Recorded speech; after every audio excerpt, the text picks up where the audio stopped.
Сәлем достар, сендермен бірге Нұржан Бро. Бұл менің детский травмаларым, және де кеттік. Ол кезде менің досым Асылжан өзіне садақ жасап алып еді.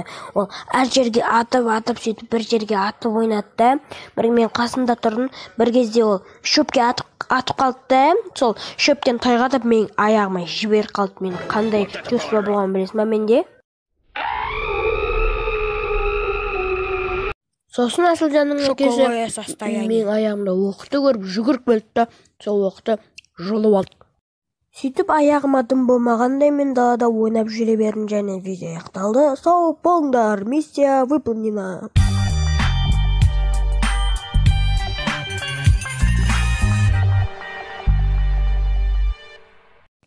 Айтпақшы, брат, лайк пен подписканы ұмытып кетпе. Все, давай. Достар, міне мені доказательствен осы жерде шырам қалды жесткий. Короче, осындай өтірік деп ойламаңдар.